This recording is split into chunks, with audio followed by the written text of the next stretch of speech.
जय हिंद प्यारे साथियों, मैं सुशील एक बार फिर से आप सभी का अपने यूट्यूब प्लेटफॉर्म टीचिंग विद सुशील में आपका स्वागत करता हूं। आई होप आप लोग स्वस्थ होंगे, मस्त होंगे, अच्छे होंगे और अपनी तैयारी को बेहतर तरीके से आगे बढ़ा रहे होंगे।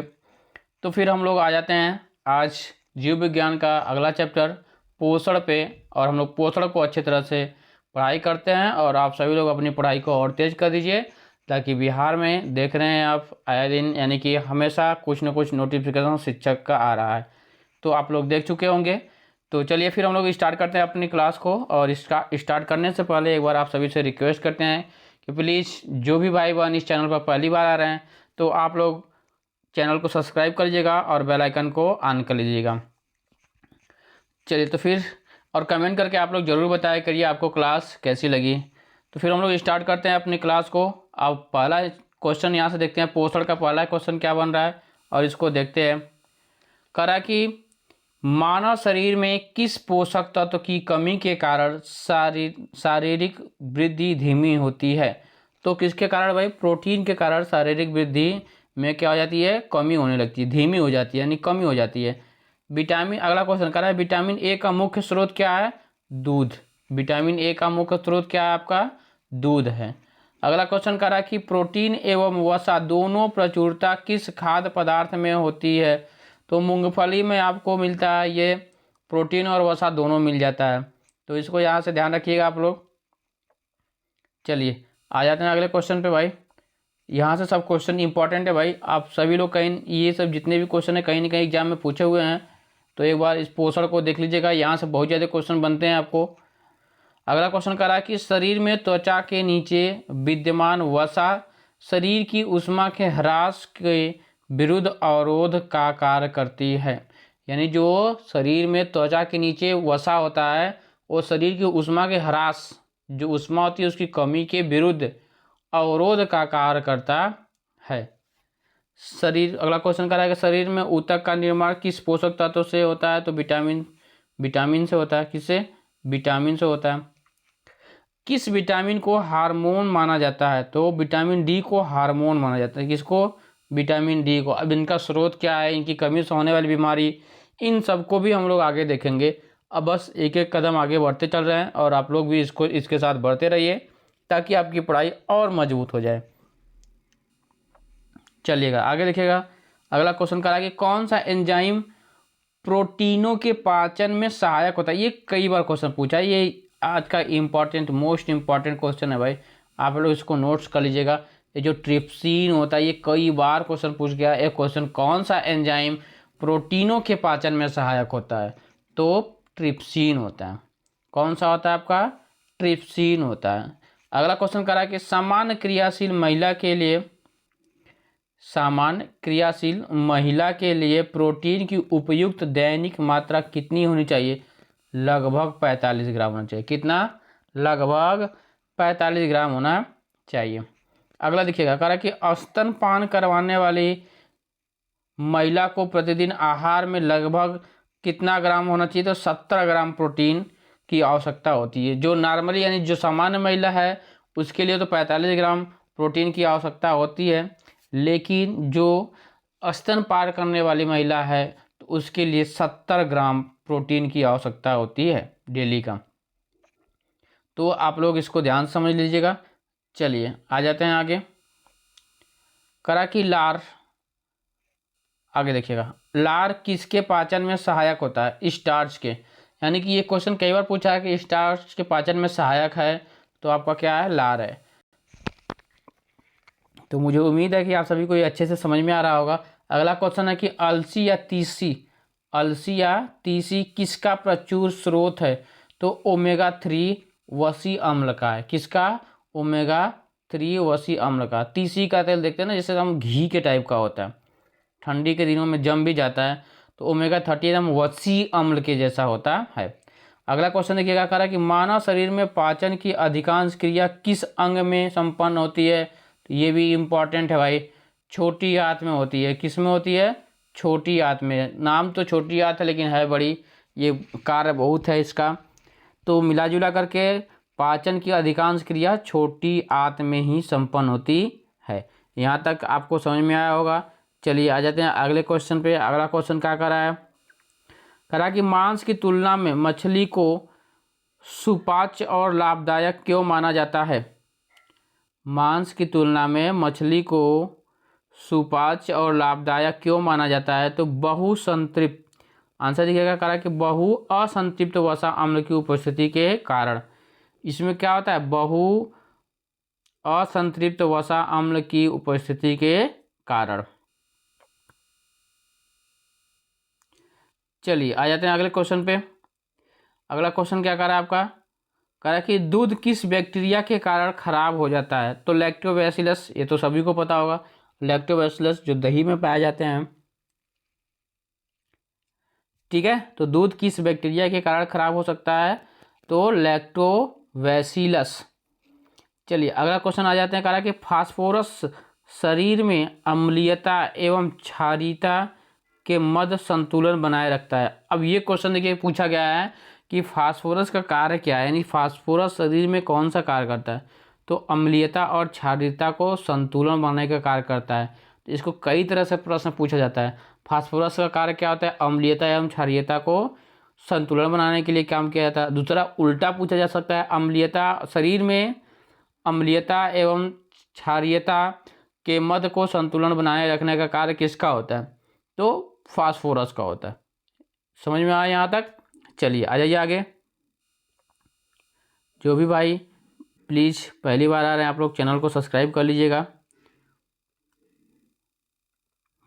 चलिए आ जाते हैं अगले क्वेश्चन पे। करा कि पालक के पत्ती में, देखिए आगे देखिएगा यहाँ से फिर से। करा कि पालक के पत्तों में किस पोषक तत्व की मात्रा सबसे अधिक होती है? तो किसकी? लौह, यानी आयरन की मात्रा सबसे अधिक किस में पाई जाती है? तो पालक में पाया जाता है। ये क्वेश्चन आप दोनों तरीके से याद करिएगा, यानी कि आयरन की मात्रा यानी लौह की मात्रा सबसे अधिक किस में पाया जाता है? तो पालक के पत्ते में पाया जाता है। चलिए आ जाते हैं अगला क्वेश्चन। कौन सा एंजाइम दुग्ध प्रोटीन को पचाने में सहायक होता है? तो रेनिन होता है। कौन सा सहायता करता है? तो रेनिन। मानव शरीर में विटामिन ए किस अंग में भंडारित होता है? तो यकृत में। किस में? यकृत में होता है भंडारित। ठीक है, जो विटामिन ए होता है वो यकृत में भंडारित होता है। चलिए आगे देखिएगा अगला क्वेश्चन क्या कर रहा है। अधिकांश प्राणियों के जीवित पदार्थ का लगभग 80% पदार्थ क्या है? तो प्रोटीन है। अधिकांश प्राणी के जीवित पदार्थ का लगभग 80% पदार्थ क्या है? आपका प्रोटीन है। सब कुछ तो प्रोटीन से ही तो है। ठीक है, तो सबसे ज़्यादा 80% कौन सा है? तो प्रोटीन है भाई।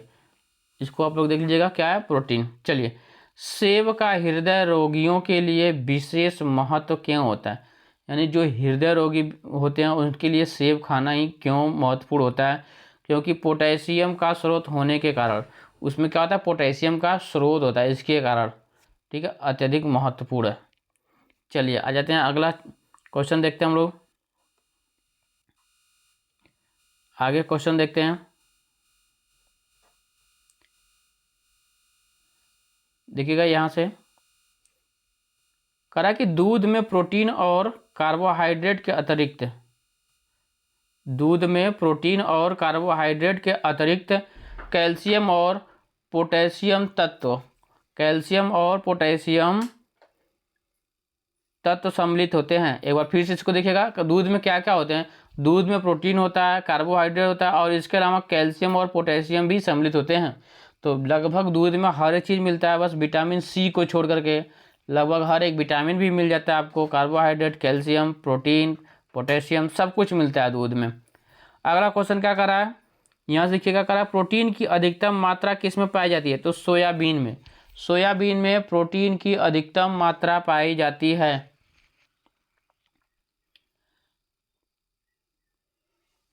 चलिए अगला क्वेश्चन देखते हैं। कहा कि अल्फा कीरेटिन नामक प्रोटीन शरीर के किस अंग में पाया जाता है? तो त्वचा में। किस में भाई? त्वचा में।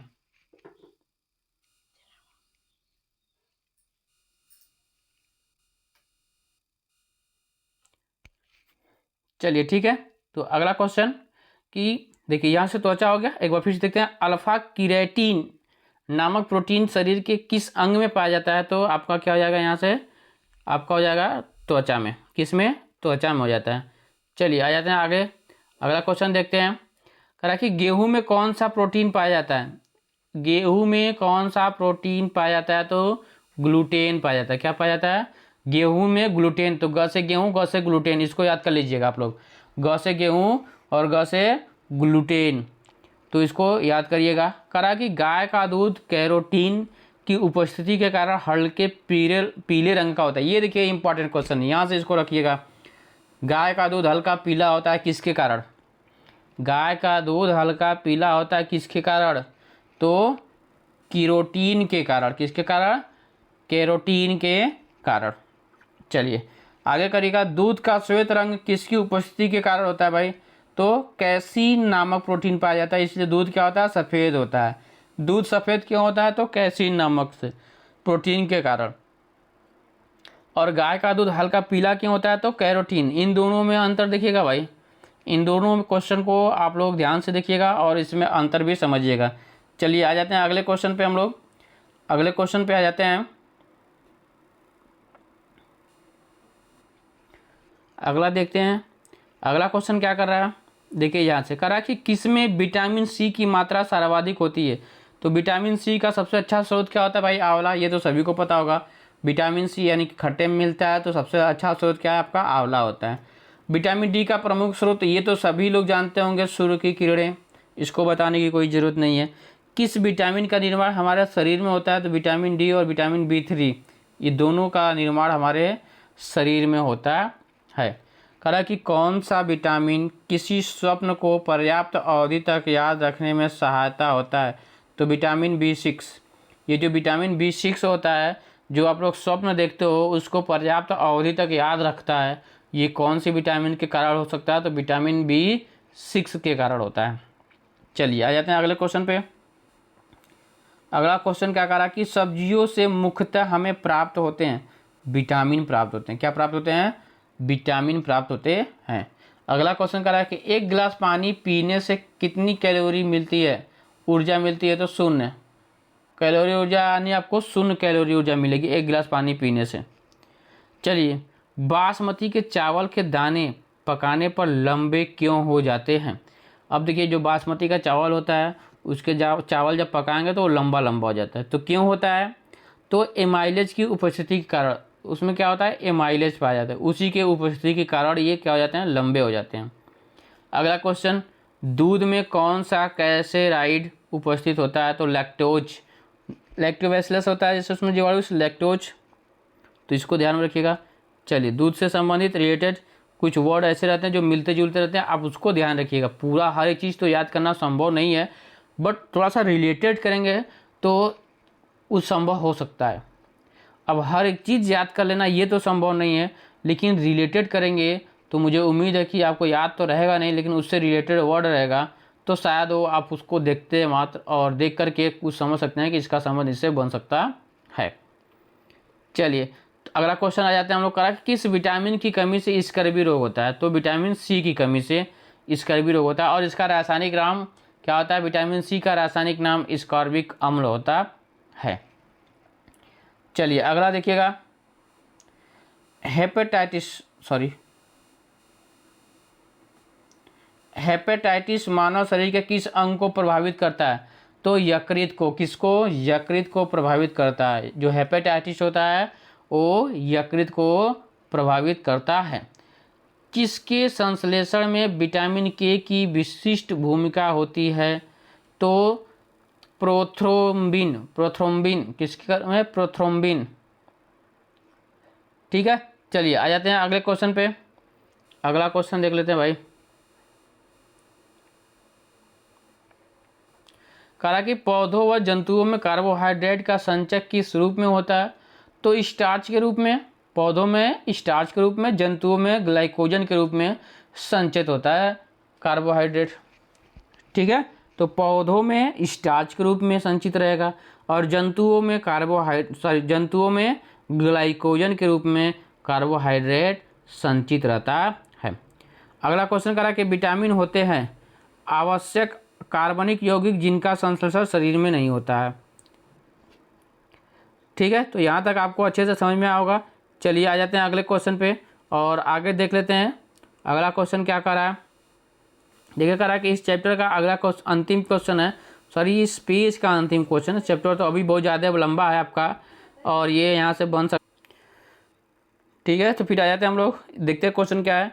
कह रहा है कि शरीर में अवशोषित होने वाले पोषक, शरीर में अवशोषित होने वाले पोषक पदार्थों से भंडारण के लिए आवश्यकता से अधिक वसा का संश्लेषण कर लिया जाता है। इसको एक बार फिर समझिएगा। कह रहा है कि शरीर में अवशोषित होने वाले पोषक पदार्थों से भंडारण के लिए आवश्यकता से अधिक वसा का संश्लेषण कर लिया जाता है, ठीक है। तो यहाँ से इसको देख लीजिएगा। आगे इसके बाद चलिए ठीक है, तो फिर अगला क्वेश्चन आ जाते हैं हम लोग, आगे देखते हैं। करा कि कैसिमिर फंक ने किस पोषक तत्व की खोज की थी? तो विटामिन का खोज किसने किया था? तो फंक ने। अब देखिए विटामिन है तो विटामिन खाने से, बोलते हैं ना विटामिन ले रहे हैं, तो विटामिन लेने से मेरे शरीर में ताकत आएगा नहीं, पंख जमेगा तो उड़ जाएंगे।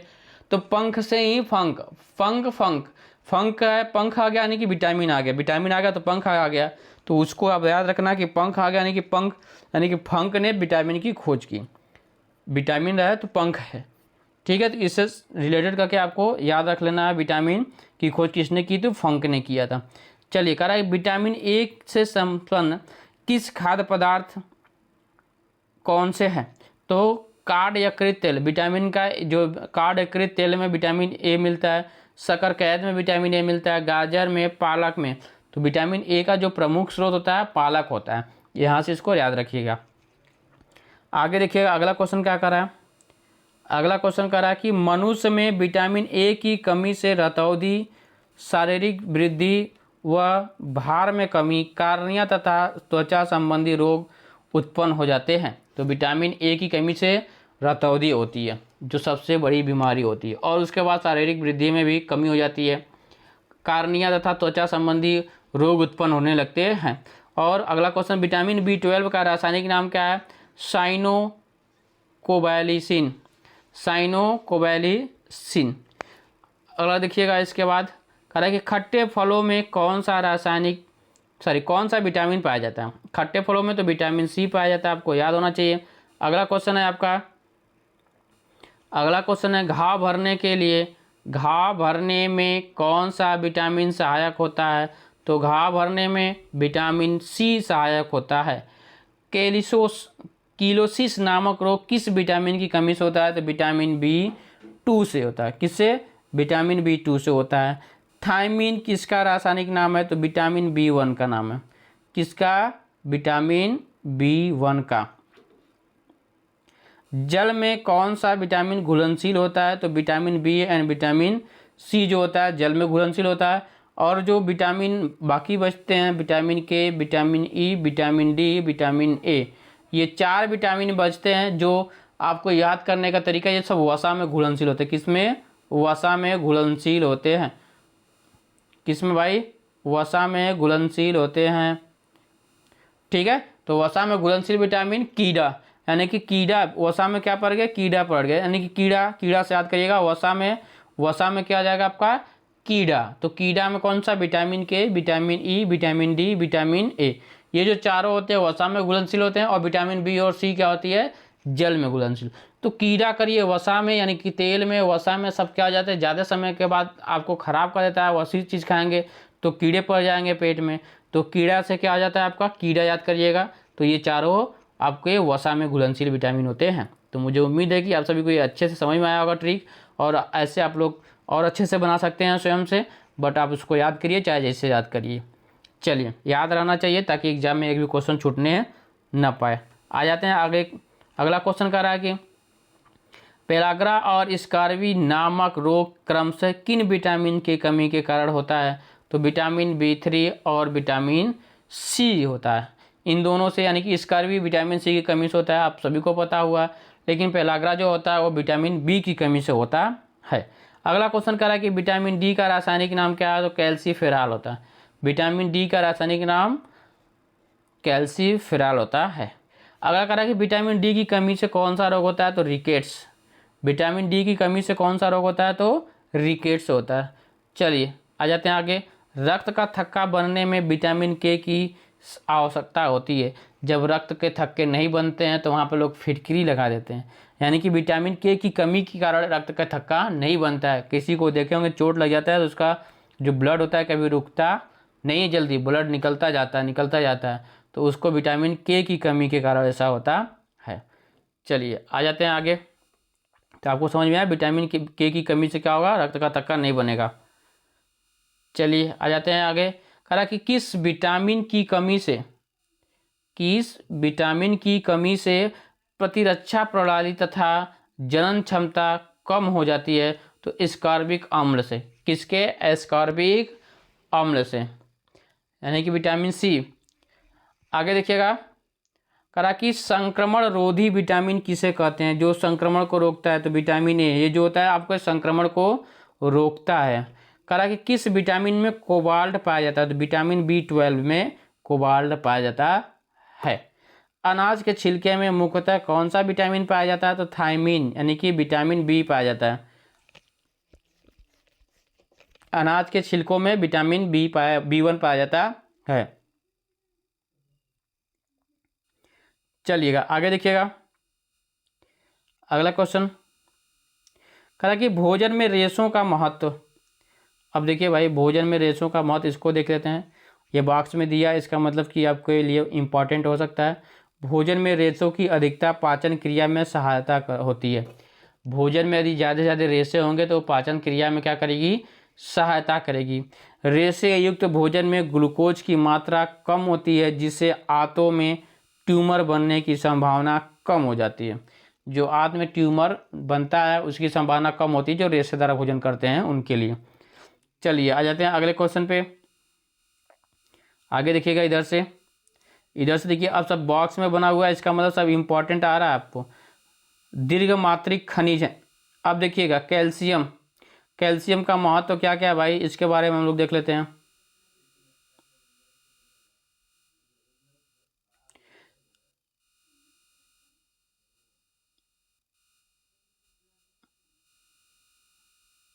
देखिएगा, इसको देखिएगा, कह रहा है कि खनिज तत्व और महत्व। कैल्शियम का महत्व क्या होता है? दांतों और अस्थियों की रचना तथा रुधिर स्कंदन तंत्रिकाओं एवं पेशियों के कार्य होते हैं। यानी कैल्शियम का कार्य क्या होता है? दांतों को मजबूत करता है, अस्थियों की रचना करता है, यानी कि हड्डियों की रचना करता है, रुधिर स्कंदन यानी कि ब्लड क्लॉटिंग करता है, तंत्रिकाओं एवं पेशियों के कार्य में सहायता करता है।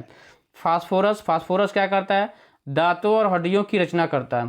फास्फोरस भी दांतों और हड्डियों की रचना करता है। अम्ल क्षार का संतुलन बनाए रखता है। इसके पहले हम लोग पढ़े हैं फास्फोरस का कार्य क्या होता है? अम्ल क्षार के मध्य संतुलन बनाए रखता है। एटीपी तथा डीएनए का देने में भी ये अहम भूमिका निभाता है। चलिए आ जाते हैं आगे। गंधक का कार्य क्या है भाई? गंधक है करा कि अनेक अमीनो अम्ल तथा कुछ हार्मोन्स एवं विटामिन का घटक है। कौन? गंधक। पोटेशियम का कार्य क्या होता है? अम्ल क्षार संतुलन बनाए रखता है, यानी कि शरीर में अम्ल और क्षार को संतुलित करता है, जल को संतुलित करता है, तंत्रिकाओं की कार्यकी करता है ये। ठीक। क्लोरीन क्या होता है? जठर रस का अम्ल क्षार संतुलन। जठर रस का जो अम्ल क्षार होता है उसको संतुलित करता है कौन? क्लोरीन करता है। चलिए आ जाते हैं आगे। कह रहा है कि सोडियम क्या करता है? अम्ल क्षार का संतुलन ये भी करता है, जल संतुलन करता है, तंत्रिकाओं की कार्यकई करता है। अब मैग्नीशियम का कार्य क्या है? ग्लाइकोसिस तथा एटीपी पर आश्रित अनेक उपचयी क्रियाओं के एंजाइम का सहघटक है। ठीक है। अब देखिएगा, अब कह रहा है कि खनिज और मुख्य स्रोत। अब लौह सबसे ज़्यादा किस में पाया जाता है? केला एवं खजूर में लौह सबसे ज़्यादा पाया जाता है। जो मुख्य स्रोत लौह का, यानी कि आयरन का सबसे मुख्य स्रोत क्या है? केला एवं खजूर।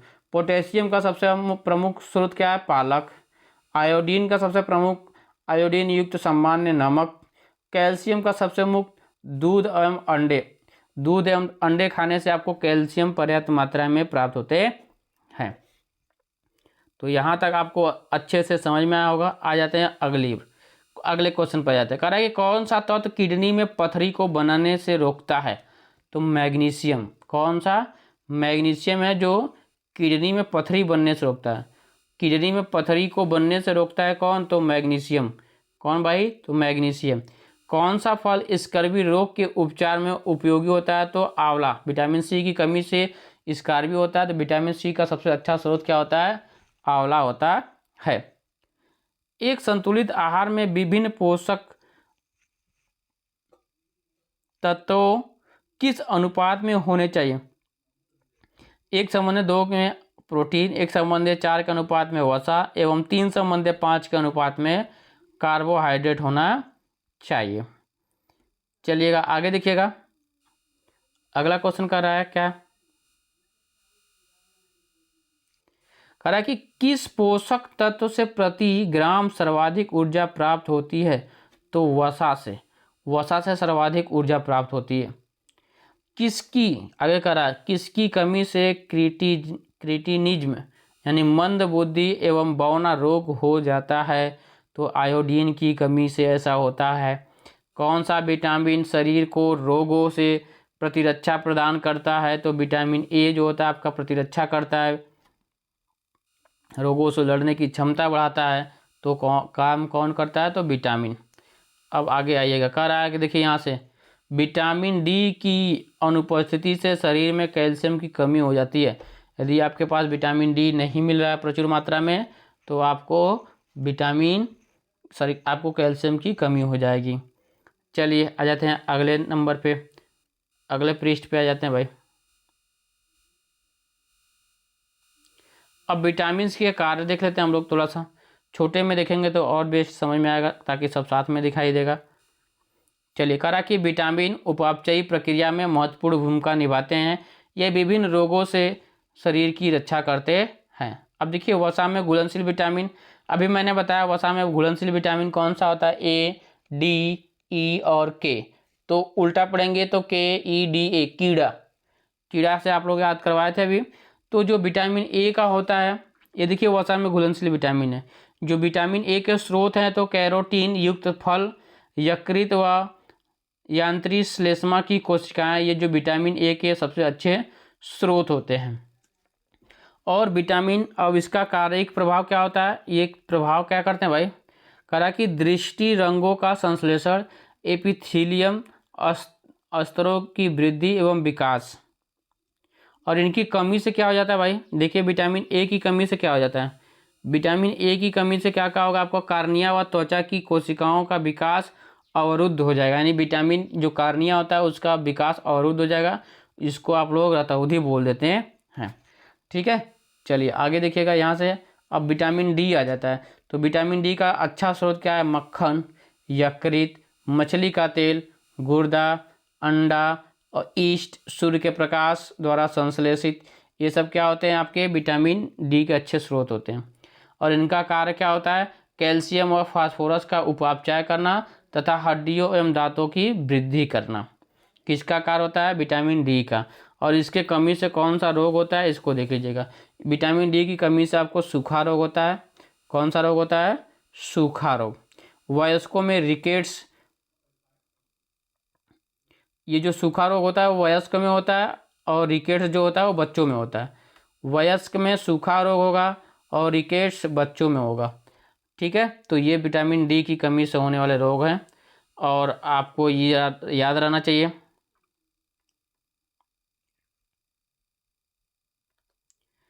चलिए अब यहाँ से देखिएगा, अब विटामिन ई की बारी आ गई।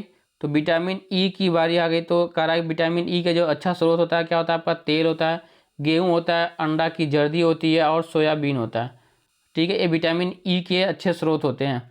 और इनका कार्य क्या होता है? कोशिका कला की सुरक्षा करना, जनन क्षमता में वृद्धि लाना, पेशियों की क्रियाशीलता लाना। तो ये इन विटामिन ई का कार्य होता है। ठीक है, और इनकी कमी से क्या होता है? विटामिन ई की कमी से क्या हो जाता है भाई? जनन क्षमता में कमी। देखिए कह रहा है कि जनन क्षमता में कमी हो जाता है, एपिथेलियम कमजोर हो जाता है। तो विटामिन ई की कमी से होता है। अब आ जाता है विटामिन डी। विटामिन डी का क्या होता है भाई? सॉरी, विटामिन डी हो गया, विटामिन ई होगा। अब विटामिन के की बारी आ जाती है। विटामिन के में अच्छा स्रोत हरी पत्तियाँ, अंडा, यकृत, टमाटर, गोभी, सोयाबीन आदि की बैक्टीरिया, ये सब होते हैं, इसके अच्छे स्रोत होते हैं। और यहाँ से देखिएगा कह रहा है कि ये यकृत में प्रोथ्राम्बिन का संश्लेषण करते हैं। इनका कार्य क्या था, जो यकृत में प्रोथ्राम्बिन होता है उसका कार्य अच्छे से करते हैं। और इनकी कमी से होता क्या है, चोट पर रक्त का थक्का न जमने से अधिक रक्तस्राव, यानी कि थक्का आपका नहीं जमता है जिसकी वजह से रक्तस्राव अधिक हो जाता है। तो ये थे आपके वसा में घुलनशील। अब आ जाते हैं आपके जल में घुलनशील। तो जल में मैंने बताया था विटामिन बी और सी। अब विटामिन बी और विटामिन बी और विटामिन सी। तो विटामिन बी में भी कई प्रकार के होते हैं। तो विटामिन बी कई प्रकार के होते हैं। Vitamin B1, vitamin बी2, vitamin B3, vitamin B5, B6, बी7, बी9, B12. उसके बाद आ जाता है आपका बी12। उसके बाद विटामिन सी आ जाएंगे। ठीक है, अब देखिएगा यहाँ से विटामिन बी से स्टार्ट करते हैं। जल में घुलनशील vitamin B, thymine.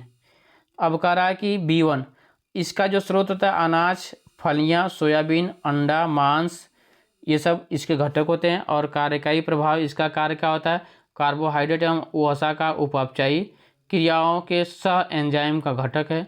Vitamin B1 की कमी से बेरी रोग होता है। क्या होता है, बेरी रोग हो जाएगा। अब विटामिन बी2 का जो अच्छा स्रोत होता है वो पनीर होता है, अंडा, यीस्ट, हरी पत्तियां, दूध, यकृत, मांस। और इनका कार्य क्या होता है, उपापचय में महत्वपूर्ण सह एंजाइम FAD तथा FNM का घटक होता है।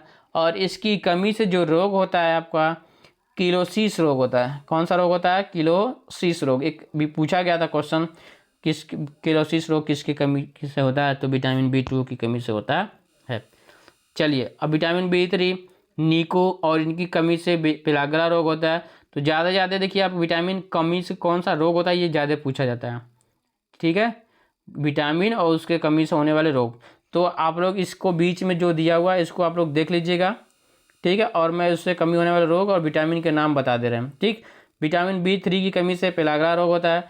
विटामिन बी5 के कमी से चर्म रोग हो जाता है, वृद्धि कम हो जाती है, बाल सफ़ेद होने लगते हैं, जनन क्षमता में कमी हो जाती है। किससे, विटामिन बी5 से। अब विटामिन बी6 से क्या होता है, आपका रक्त क्षीणता हो जाता है, चर्म रोकता है, पेशी ऐठन हो जाता है, जैसे मांसपेशियों में ऐठन होने लगता है। अब विटामिन 7 से क्या हो जाता है भाई, चर्म रोग, बालों का झड़ना, ये विटामिन 7 से होता है। और जो ये है आपका मांस, गेहूं, अंडा, मूंगफली, चॉकलेट, सब्जी, फल, ये सब इसके अच्छे स्रोत हैं। और इनकी कमी से बाल झड़ने लगता है। विटामिन बी7 की कमी से बाल झड़ता है। ये तो आप लोग ध्यान में रखिएगा और इसकी कमी को पूरा करिए जिनका बाल झड़ रहा है भाई। विटामिन सी को प्रचुर मात्रा में बनाए रखिए, विटामिन बी7 को। अगला कह रहा है कि विटामिन बी9, इनकी कमी से क्या होता है, रक्त क्षीणता होता है, वृद्धि में कमी हो जाती है।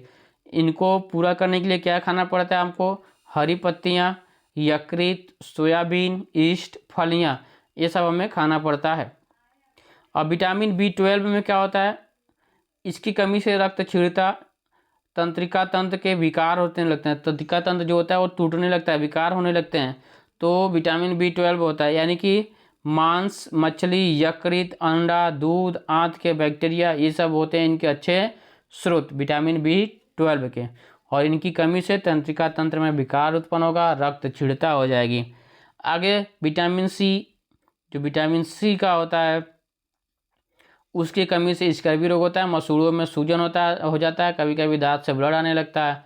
तो इसके लिए आप खट्टा चीज़ खाइए, जैसे नींबू, आंवला, खट्टे फल, टमाटर, इन सबको खाने से आपके मसूड़े के दांत कम हो सकते हैं।